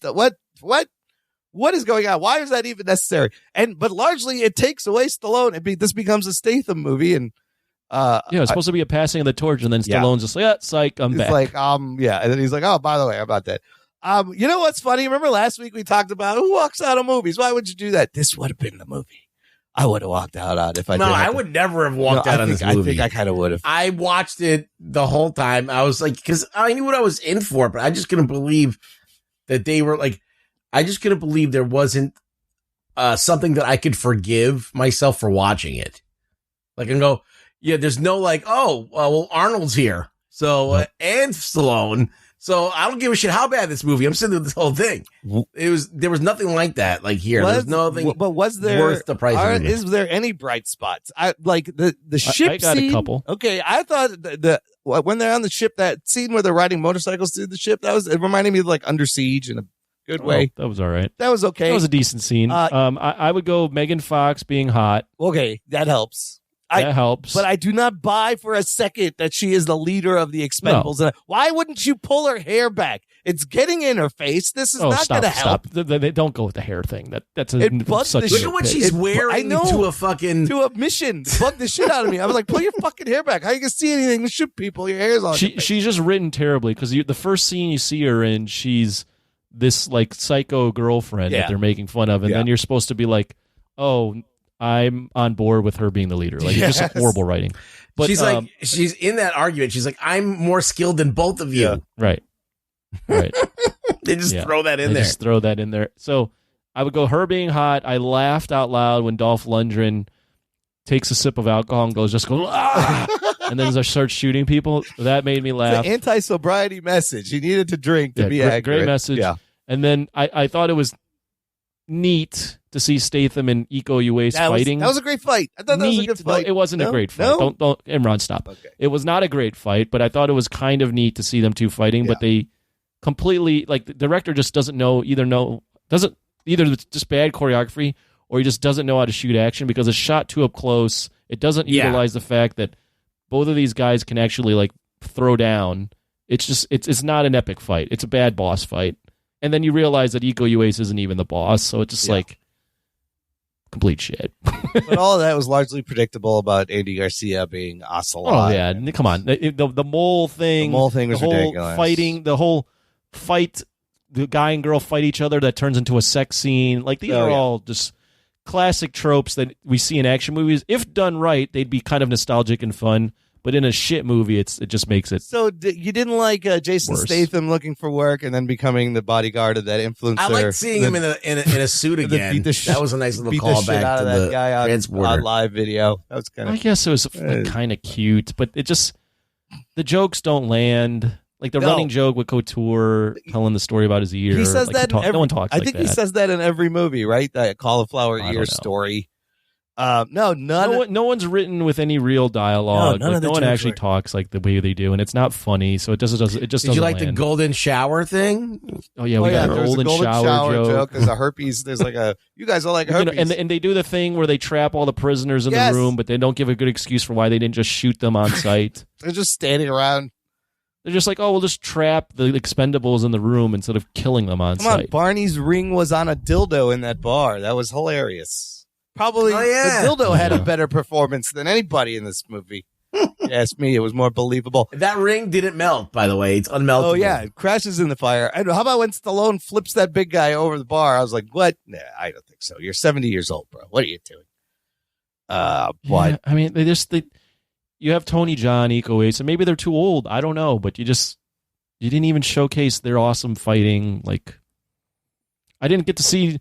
I saw Tony Jaa throw down, but I didn't see him like knee or elbow anyone that like was memorable. Yeah, he did like a little Muay Thai like move for a second, but there's lots of shaky cam, lots of cuts in the it's just not good. Just there's no not charm, good. no nostalgia, nothing that this would all be forgivable if this movie was direct to TV.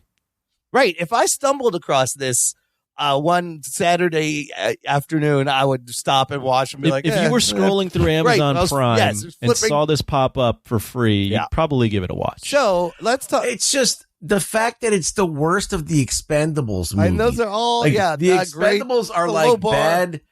They're bad movies with almost bad on purpose movies. And this is just not bad on purpose. It's just bad. Let's talk about the director and a couple of others. So they originally wanted people. They considered Pierce Brosnan, Jack Nicholson, and Clint Eastwood to pad it out. But none of those guys came through.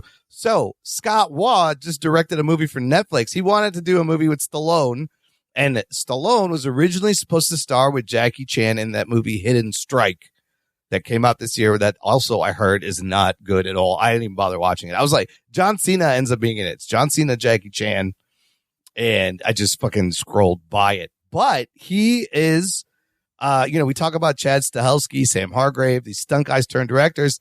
He's like one of the original of those guys. He is a former stunt man turned director, and his father, Ruggs, was the stunt double for Nicholas Hammond in the 70s Spider-Man show. The original. Oh, shit. His father is the original live action Spider-Man, technically.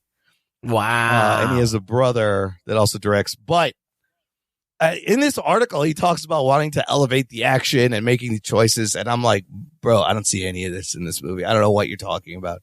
I don't know what all this bullshit is you're saying, because none of that is in this movie. No. Yeah. Not a good effort at all. No, Sean Chandler, I watched his review before I even watched the movie, and then I watched it again after. And it might have been him or someone else was just like, if you're going to do these movies, what you need to do is like either get some up and coming dude that like wants to make a name for himself in action that grew up watching this shit. And maybe Scott Waugh did, but he's just not the right guy. Or get someone from like Asia that's like off the wall and let them run with it and see what they do. You know what's surprising? He says in this article, he just worked for that movie Hidden Strike, he worked with Jackie's Hong Kong stunt team, Jackie Chan's Hong Kong stunt team, and he brought in Alan Ng from Jackie Chan's stunt team to help with the stunts, and it's still not the greatest. Like, I don't know what the fuck happened. I don't think the stunts were bad. I just think the way he shot it was bad. Yeah. It was, I don't know. It felt like you had, like, you have to shoot like that when you're shooting Liam Neeson or like old guys. But when you got Iko Uwais and like Tony Jaa and Jason Statham, which they're pretty capable still. Right. Oh, you don't need to do his brother is Rick Roman Waugh, who has directed Greenland, Kandahar, Angel Has Fallen. You know what's interesting too is the movie. He can only do. I mean, he didn't do a good job. I'll get that out of the way. Yeah. It's also tough that whoever was in charge of like the locations was like, you're not doing anything on location, right, which is awful. Yeah. Like you put that guy at a shit spot. The last thing is though, I like another thing that I noticed when I watched the Sean Chandler review and then I was watching the movie is they were basically saying like the cameras like were almost too bright. Oh, as interesting. In, like, it made the movie look not cinematic. It made it look like a TV flat. thing. That's lighting. That's the issue. That's bad lighting. I mean, That's and, like I, and I frame noticed rate that and too. Where everything. like again, I go bounce back to that opening scene. One of the opening scenes where Statham shows up, or Stallone shows up at Statham's house, and he's arguing with Megan Fox. And it doesn't look like they're actually in the same room. Yeah, it's super and it's bright just shot in a way that's super bright. behind Stallone, like he's on a set or it's a green screen or something. Like green screen Yeah, the house. something's it's just- off. Yeah, no, The whole thing. I mean, it's just flabbergasting. This was $100 million in 9 years, and nobody's asking. Who is asking for Expendables? I could have forgiven the bad green screen. I could have forgiven the lighting and the cameras that they used and all that stuff if the action was shot well. I don't like I've seen some action movies that look like they were shot on cardboard, like The Raid. All right, looks like it's shot terribly, like whatever the cameras that they're using. But if the action translates, it ascends beyond what it is. So it's just it's a combination of all these things being not great, and they kind of exaggerate all of the flaws even worse. So, like as I said, you could overlook a lot of this stuff if you had great action and the story was engrossing and the characters were good and the dialogue was snappy, and I think all of that did not work. None of it. I did like seeing Tony Jock kick some ass. That was fun. Well, how would you rate this movie? Okay. Who wants to go first? We'll just rate it and rank it. I haven't seen the others. I'll go first. I haven't seen the others, but this is a generous 5, 4, 4.5. That's where I'm putting it. Yeah. Anthony? Have you seen all the Expendables? No. No? Okay, I was going to say But- rank it. Well, we'll have Ruggs do that at the end. Okay. We'll have him rank it. Yeah. This movie is, I mean, it's complete shit. It's complete garbage, as I mentioned, made worse by the fact that you have the budget of $100 million and it looks like that. Also made worse by the fact that you guys have said this. Who asked for a movie this 9 years later? Like, it was already trending down. Why did they make this? And they add on to the fact that, while they don't have the best cast of Expendables, they still have guys that, Stallone and Statham and Iko Uwais and Tony Jaa. That's really all the action stars they have, actually. But there's still some guys that I loved seeing kick ass in other movies, and they don't utilize it. So factoring all that in, this movie's a 3. Oh boy. It would be a 5 if it was a made for TV movie, but the fact that it's not. I love this tagline too. It's they'll die when they're dead, which makes whatever. It's just as bad as the movie. Rugs. If you watch the third movie, there's a good opportunity for them to kind of relaunch the franchise, because at the end of the third movie, they're all like, Arnold and Stallone are like, yeah, I'm getting out of this business. Like, this is it, Mm-hmm. And at that point in the movie, he gets together this new crew, this young crew. And you could move into the next movie where Stallone is just a guy who gives the missions and maybe shows up as the cavalry when they need him, you know what I mean? Yeah. In a fucking jet. So he doesn't have to do much, but he could still be a presence in the movie. And you don't have to lower yourself to try and make this 80-year-old, bordering on 80-year-old guy, be a badass. And really flesh out some new characters that will have some longevity, because what happens is in every movie, they get a new crew.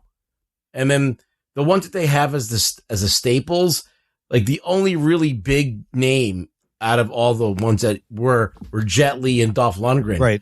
No one cares about Randy Couture really that much. No, not anymore. Yeah. When that movie came out, he was a star, he was big, but not this. And point. Terry Crews is cool. But he's kind of a jokey guy. Yeah. He's not the first name that you think of in action movies. He's just a big dude, big, Yes. And they're just like, well, we don't have Terry Crews, who's another big black guy. Yes. Oh, 50 Cent. Put 50 Cent in here. Nobody's going to notice. Right. So they don't, but so they keep putting in these people, and so they had an opportunity to do something great, and they did the worst version of it. The best of the Expendables, I'm going to say, first Expendables is a good movie. I'm going to put 2 over it just because of Van Damme and Stallone together. Like that's the only time you're going to see that. And they do have a cool fight at the end, and Van Damme does the kicks. The next one is the first Expendables is really good. More of a real movie about getting old and doing one last mission and being like, fuck it. Very hyper violent, exploding heads. This one's filmed on location. Like it feels more real. All right. And the third one is good. It's just PG-13. Not really a terrible story. Nowhere near as bad as this one. And this one's at the dead bottom. I'm going to give it a 4.5. Oh, shit. The blood effects in this movie are like there's heads splattering and they're so bad. They're just like these flat and CGI blood. Can you, if you drop an anchor of a giant fucking steamship, will it spin around like that? I don't know. That would be disastrous. I don't know if that's possible. Did you not nut yourself when they did the 50-cent needle drop? Oh, yeah. 50 Cent playing his own music to distract people. I thought that was hilarious. In the forklift? I you know what you heard about me. That one didn't get me as much as like when you do like the old school hip hop, like a Cypress Hill or Tail Soul. I was like, I was almost expecting. 50 Cent is now considered old school. Now, I know he is, but I wasn't like into him that much when he came out. But I just thought, I'm like, why are you playing your own music? Okay, sure. This makes no sense in the movie, but why not? But yeah. Yeah, nice. It's just don't waste your money. Do not recommend. Yeah, wait for it to come out on and whatever. Even then, even then you could be like, "What the fuck did I just watch?" Watch it for Megan Fox's nipples. That's about it. Oh yeah. And one last comment to it. The thing is, like this series or this franchise was created because there was a lack of old school action movies, right? So they did it. All the guys got together and they did it. And they did it for a while, and they've done 3 of these. You know, now we're 9 years later.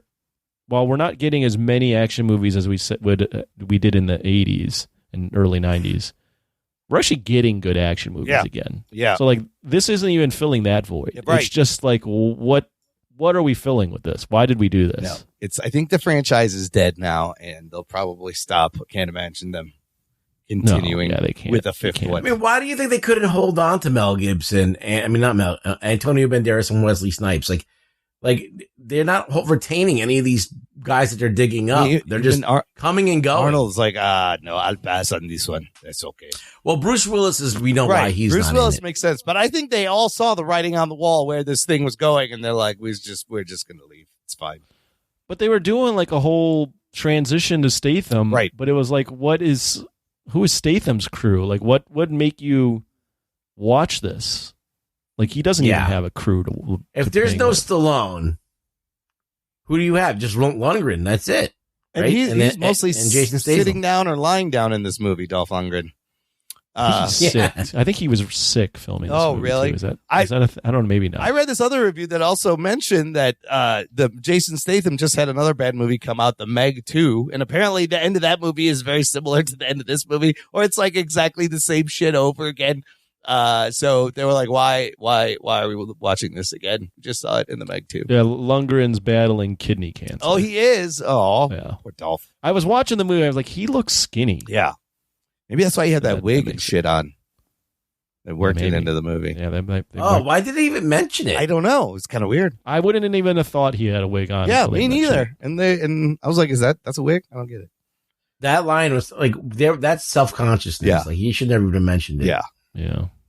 That's kind of sad. Yeah, so it's just a sad end to this whole thing. This franchise has done nothing redeeming. Maybe a little bit. Well, everyone's trying to get a check so they can, go out with a bang. We're gonna let's see. Next week, our streak of good movies should return. We broke our streak. It was sad. It was kind of like breaking your vomit streak. You know, that's why a little bit I hesitated, but we had to do it. That's what happens. That's what happens. Sometimes you got to. That's what happens. That's showbiz, baby. Sometimes you just got to puke and break your streak. It's fine. Okay, let's do some news from the nation. It's time for news from the nation. It's time for news from the nation.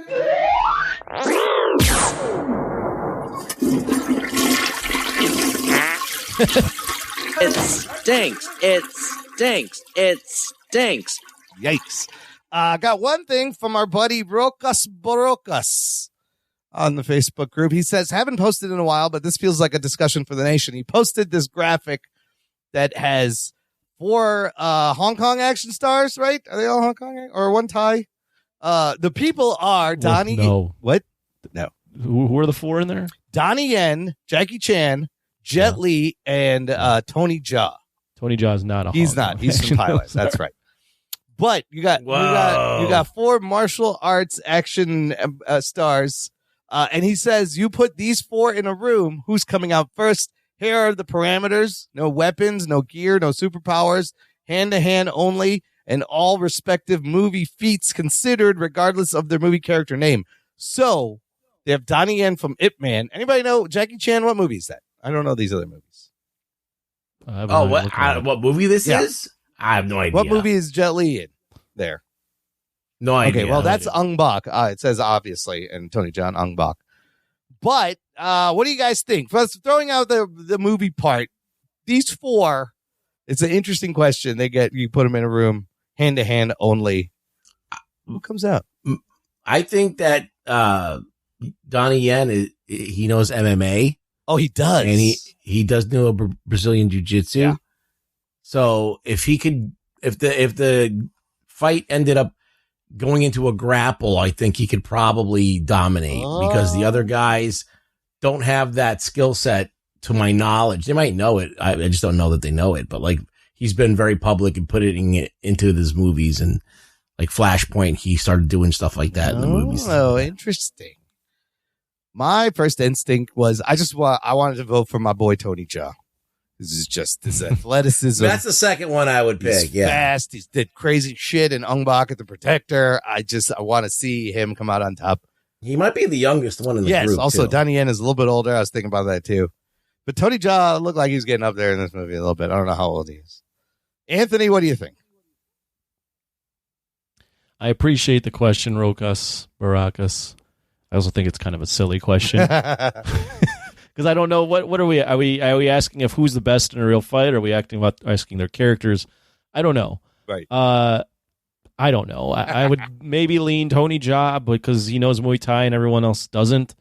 But if Rugg says that Donnie Yen knows some MMA, then the guy that knows a variety of martial arts is probably going to win. So. Donnie Yen, maybe Donnie Yen. I feel like it is like a coin toss. I said coin toss.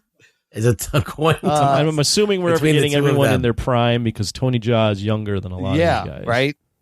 Okay, so if everyone's in their prime. So we had some answers from our listeners. John Campbell says, as much as I love Detective John Campbell. It's not a tumor. John Campbell says, as much as I love Jackie, he's going down first. If there isn't anything lying around for him to use, honestly, I feel like Tony Jaa takes this after a tough fight with Donnie Yen. Oh, that's interesting. Blake Braden just said Tony Jaa, exclamation point. Rug Boy, you said Yen. I put that in there. And you said Tony Jaa, Anthony. Chris Marin said, why are Yen and Jaa restricted to single character each? And they put Hung. I don't know what that means. John Bellotti Sammo Jr. Hung. He means Sammo Hung. Oh, Sammo Hung will beat all of them. John Bellotti Jr. says, I love how Tony Jaa and Donnie Yen are named after their movies while the others aren't. So I don't get it, saying those 2 movie characters versus 2 real-life characters. So Bellotti also didn't understand the question a little bit. I just said throw them in a room in their prime. Who comes out? I'll put my money on Tony Jaa. Anyways, that was fun. It's fun to think about. Let's finish up with some what are we watching, Anthony? How are the sneaker videos? What have you been watching? Shit. Too many fucking sneaker videos, and now these goddamn bear bricks. Oh, you're into the bear bricks now. Oh, boy. It's getting costly. Yeah, it's just looking at shit and wondering how much money I can spend before I go into debt. Other than that, though, I watched The Expend4bles 4, and I was like, shit, I want to watch now another movie that's supposed to be a team up. So I watched 10 minutes of Triple Threat. Oh. And then I got tired. Who's in that one? I liked the first 10 minutes. It's Tony Jaa, Iko Uwais, Michael J. White, and I think Scott Adkins is also. Oh. Yeah, that's it. Oh. So I plan to watch that at some point. Maybe I'll watch it tonight after we're done recording. Was it good the first 10 minutes? It wasn't bad. It's a B movie. Yeah, so it's a B movie, but the right away there were the scenes in the beginning. You could tell that they I don't know if they're on location per se, but those are real things that are happening around them, like real explosions, real trees, real huts, or real set huts. It's not like them talking in front of a green screen. So that's already good. And within the first 10 minutes, you see like a quick Iko Uwais, Tony Jaa like scuffle. Oh man, I want to see this. It's 67% on Rotten Tomatoes from 2019. I've been talking about this. You have, haven't you? No, he brought it up. Okay. I've remembered it ever since, and I was like, whoa. Do I want to watch the original Expendables or do I want to watch Triple Threat? And I was like, I'm disappointed that Iko and Tony Jaa got in their American film here and they didn't have anything to do. I know they gave nobody anything to do but fucking Jason Statham. Well, one more quick thought. What also is sad too, I know we're taking this back, is Tony Jaa and Iko Uwais get to star in Expendables 4. Yeah. Right? Like as their like American, like we're gonna give these Asian actors an American movie and they can shine one more time. It's Expendables 4. Yet fucking Donnie Yen gets John Wick 4. Oh shit! Yes, and like look how cool Donnie Yen looks in that movie, and look how not cool Iko Uwais and Tony Jaa are. Yes, yeah. I mean, well, that you know what, Keanu's coming back for one more, and he's gonna call. I guarantee Tony Jaa's gonna be in there. Oh my god, that would be great. Could have been John Wick 5. Oh, I'd love to see that. That'd be fucking great. Iko was already in one of the Wicks, right? Wasn't he? It was the Mad Dog and the main bad guy in part 2. Those two guys were in it. Oh, so Iko Uwais has never been in any of the John Wicks? No, he was in Star Wars for a hot second, Force Awakens. Yeah, okay. His Mad Dog and the other guy. Rurian. Yeah. And then the other guy. I forget the other guy. The one from the Raid 2 that he fights in the kitchen. Oh, those that guy. Two guys get to fight. Yeah. John Wick 4. And they're both like, it's such an honor to fight you. And like both. It's a great fight. That's right. That's that one. They're in John Wick 3, excuse me. Where they're kicking him through glass and shit. And I mean, the fact that we had, like you said, again, we had an amazing John Wick movie and all these action movies, like they set the bar high, and this thing didn't even try. They didn't even fucking try. It just, I love Donnie Yen, but why can't these other guys get that love? Stick these guys in a Mission Impossible. Dude, there's still time. And I tell you, I would watch Jason Statham, Tony Jaa buddy movie with lots of action. I'd fucking watch that. Actually, Tony Jaa was in a Fast and Furious movie. Oh, he was? Yeah. Yeah. He fights Paul Walker, but Paul Walker's actually dead by the time, so they had to like put his brother in it. Oh shit.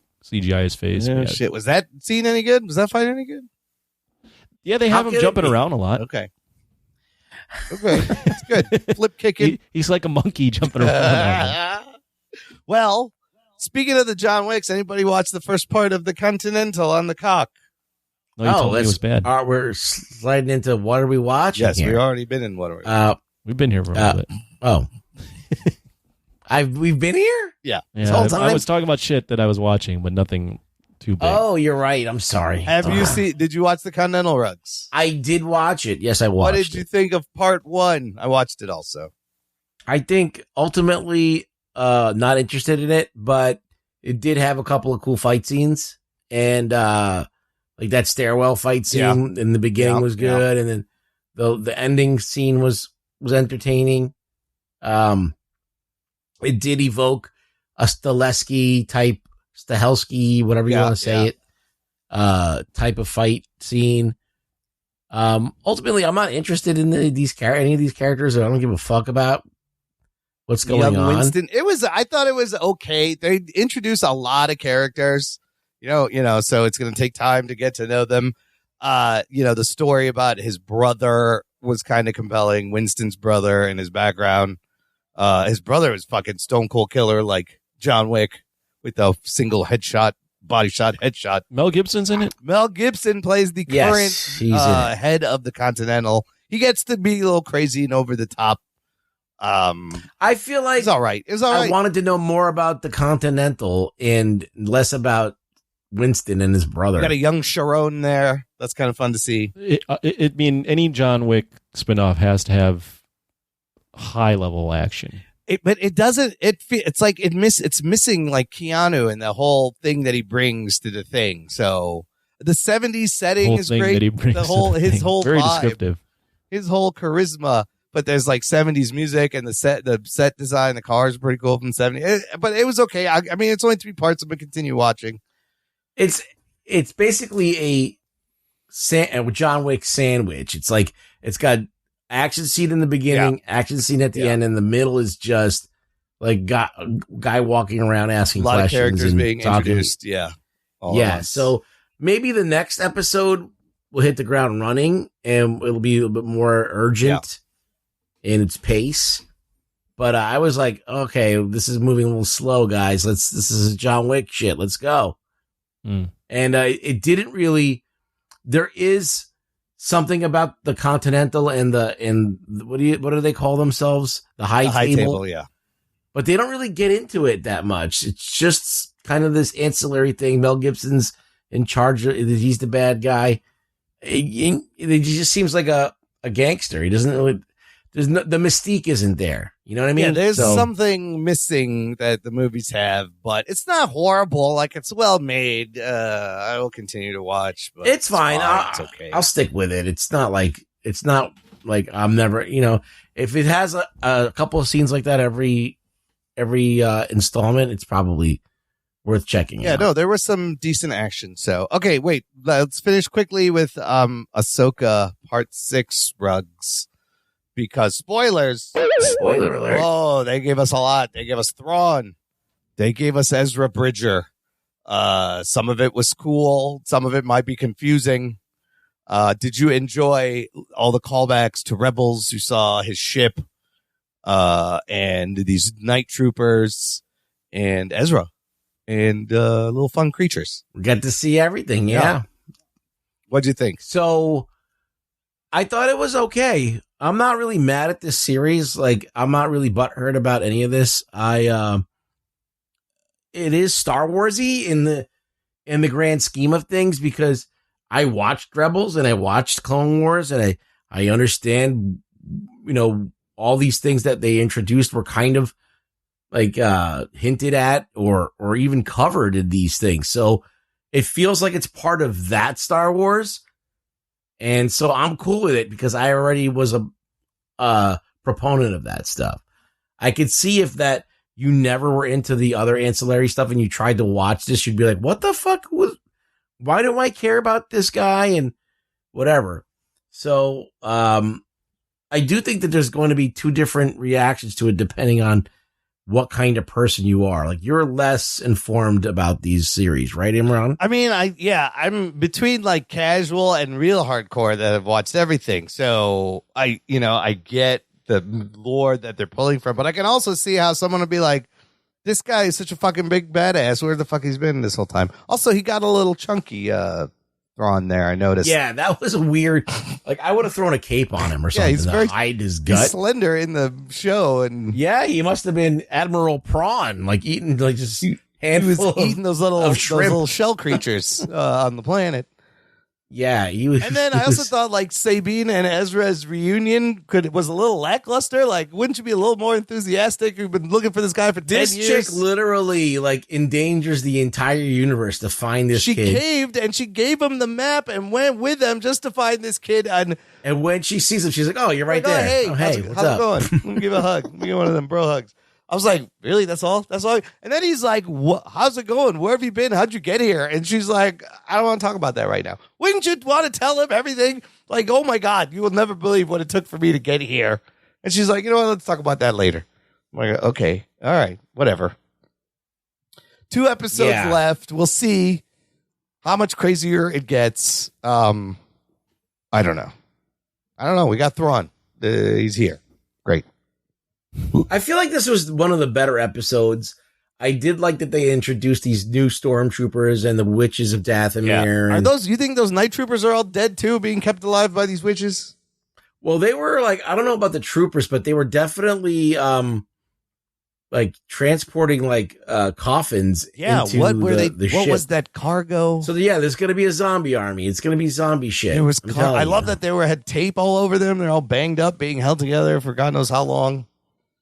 Yeah, they're using the witch's magic to be held together right there. Yeah, they mentioned like Dathomir and you see the night original. Whenever you witches. see gold, the gold and the red, it seems like it's part of the witch stuff because I think there's like some kind of Japanese way of repairing That's things. correct. We use gold. Yes, it's like an old Japanese culture thing. So it's like an ode to that. Yeah. And so, yeah, we're probably going to see some zombie shit happening soon. I mean, I'd love the creature that was like a horse dog kind of creature. And I was excited to see like another planet and another galaxy. I was like, oh, shit, what's this going to look like? A whole nother galaxy? There's not a lot going on there. It was reminiscent of that cartoon era of Star Wars. So and I think that's doing Rebels. That's fine. It's very, it's the Filoni version. It's a cinematic version of Rebels. Would this have worked as like the new prequel trilogy, the sequel trilogy? Let Filoni, because it seems like at least Filoni has a plan, right? Those fucking last 3 movies, there was no plan. They just make narratively, they the story is they want to find Ezra. Yeah. All right. They know that these people are Ezra's in the same place where Admiral Thrawn is, and so they're just both converging on the same path to get there. It all makes sense. Okay, so in that respect, narratively it makes sense. So the story is fine. Well, then Ahsoka's going to show up. She's still on her way there in the whales. How are they going to get back? They're going to need the whales. So we'll see. We'll see. 2 episodes left, and it could be fun. Okay, that's it for this week. Out this week again. Remind everybody, The Creator. Go watch it. I'm going to post a spoiler thread in our Facebook group, Jock and Nerd Nation. So you want to join that? It's good. I think we something special to look forward to. I'm looking forward to The Creator. That's what we'll be doing, but we're done for now. Rugs, where can the people find you online? You can find me on X at ReallyRugBoy. Come by, say hi, follow me while you can.